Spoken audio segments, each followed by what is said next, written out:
Hi hello welcome to post 360. నేను మీ మురళీరాపల్లి. దేశమంతా operation Sindoor super గా జరిగింది, చాలా బాగా జరిగిందని ఆనందపడుతూ ఉంటే ఈ కర్ణాటక కాంగ్రెస్ నేతలు మాత్రం నీతి వాక్యాలు వల్లిస్తూ ఉన్నారు. అరే, ఇండియాలోకి వచ్చి 28 మందిని ఊచకోత కోసి హిందువుల ముస్లింస్ అని కనుక్కొని కాల్చి వెళ్తే మీరేంద్ర ఎట్టున్నారు అంటూ సోషల్ మీడియా వేదికగా తీవ్ర స్థాయిలో విమర్శలు అనేది రావడం జరిగింది. అసలు జరిగిన దాడిని ఖండించడం పోయి ఆ దాడికి ప్రతీకారం తీర్చుకుంటుంటే దాన్ని కూడా సహించలేక గాంధీజీ బొమ్మ పెట్టి మరి నీతి వాక్యాలు వల్లిస్తారేంట్రా ఎదవల్లారా అంటూ ఆ ట్విట్టర్ స్టేట్మెంట్ కింద వరుస పెట్టి కామెంట్స్ వస్తూనే ఉన్నాయి. అయితే వాళ్ళు ఏం కామెంట్ పెట్టారు? కర్ణాటక కాంగ్రెస్ వాళ్ళు భారత్ ఆర్మీపై కర్ణాటక కాంగ్రెస్ వివాదాస్పద పోస్ట్.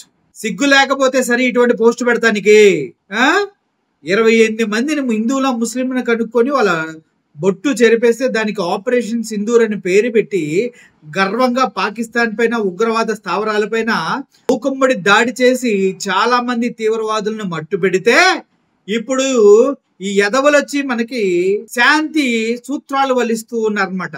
శాంతి సూత్రాలు వెళ్ళి పాకిస్తాన్ లో వల్లించరా బేవకూఫ్ అంటున్నారు జనాలను. అయితే పాకిస్తాన్ ఉగ్ర స్థావరాలపై భారత్ ఆర్మీ చేపట్టిన దాడులను దేశవ్యాప్తంగా ప్రజలు ప్రశంసిస్తున్న వేళ కర్ణాటక కాంగ్రెస్ వివాదాస్పద ట్వీట్ దాడికి స్పందిస్తూ గాంధీ ఫోటోతో పాటు మానవాళికి అత్యంత శక్తివంతమైన ఆయుధం శాంతి అంట.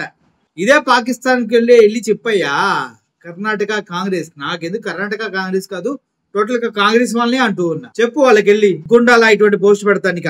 దీనిపైన దేశవ్యాప్తంగా తిట్టకుండా అమ్మనా బూతులు తిడుతూ విమర్శలు రావడం తోటి ఆ పోస్ట్ ని తీసేసింది కర్ణాటక కాంగ్రెస్. ఆ తర్వాత పహల్గామ్ దాడికి మేము కూడా సమర్థిస్తున్నాం అంటూ ఇంకో పోస్ట్ పెడతాం జరిగింది. అసలు మనసులో ఉన్న మాటను ముందే చెప్పేసి తర్వాత సొల్లు కబుర్లు చెప్పడం ఏంటి అంటూ అందరూ తిట్టుకొని తిడుతున్నారు. అసలు ఎవడైనా ఈ టైంలో శాంతి సూత్రాలు వల్లిస్తాడా? శాంతి సూత్రాలు వల్లిస్తాడా? ఇదంతా కేవలం రాజకీయ ప్రయోజనాల కోసం ఆడుతున్నటువంటి డ్రామా. సో ఓవరాల్ గా దేశం మొత్తం ఆపరేషన్ సింధూర్ చాలా చాలా బాగుందంటూ ప్రశంసిస్తున్నారు. మంచిగా చర్యలు తీసుకున్నారు. ఇంకోసారి పాకిస్తాన్కి తీవ్రవాదులకి ఉచ్చపడేలా చేశారంటూ గర్వంగా ప్రతి ఇండియన్ చెప్పుకుంటూ ఉన్నారు.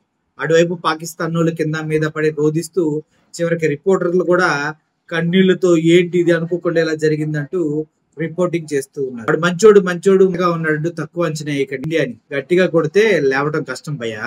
కర్ణాటక కాంగ్రెస్ వాళ్ళకి ఎలా బుద్ధి చెప్తారో మీరే చెప్పాలని మనసారి కోరుకుంటూ సెలవు తీసుకున్నారు. Thank you for watching this video. Murali signing up. Thank you so much.